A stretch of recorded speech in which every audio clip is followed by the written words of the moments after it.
Assalamualaikum warahmatullahi wabarakatuh to each and everyone. Good day, I am Siti Mufida M. Ramos and together with my partner Mobaina Limgas will be sharing with something very exciting and very relevant in today's modern world, and that is the sensor technology. If you look at the image behind me, you'll notice a broken heart.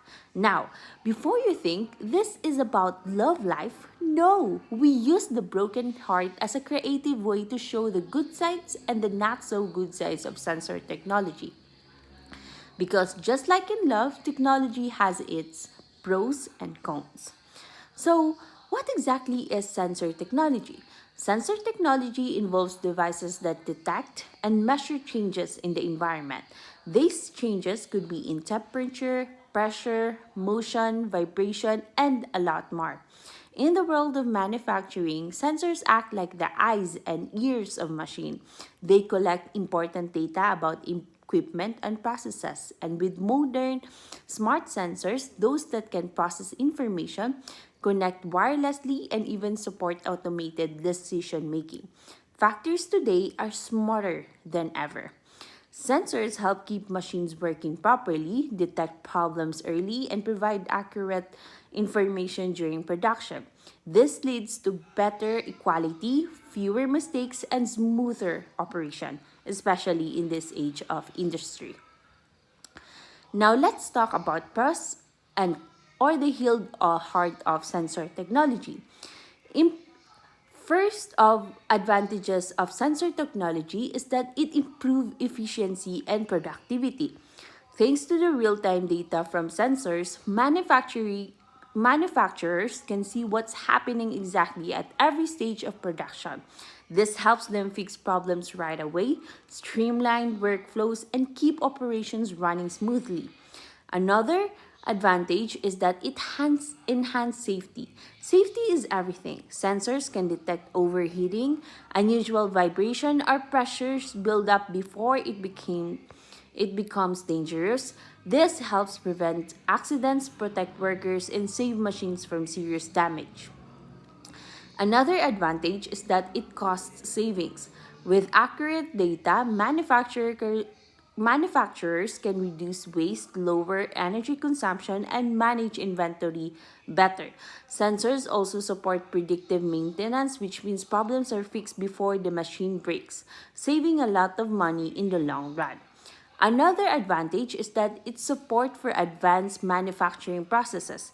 In automated systems and robotics, sensors are the backbone. They make advanced processes like real-time monitoring and automatic adjustments possible without sensors. Without sensors, industry wouldn't exist. Another advantage is that it remote monitoring and control. Today's sensors can be accessed remotely.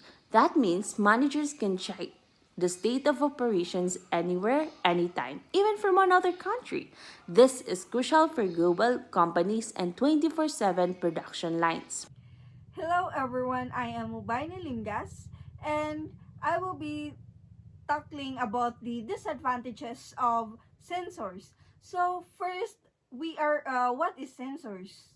We are very familiar with the sensor technology or the sensory technologies. For example, yung mga nagde-detect ng mga heat, yung nagde-detect ng fingerprints, written na lock for volts, ang daming variety ng mga sensor technologies. So, ano nga ba? Of course, merong mga pros and cons of the sensory technologies. So, first, na disadvantages of sensory technologies is the cost, which is the cost of sensor technology can be significant investment, especially for small and medium-sized enterprises. Of course, pag mag-invest tayo ng mga sensory technologies for our homes, malaki-laki talaga yung pera na kakailanganin natin.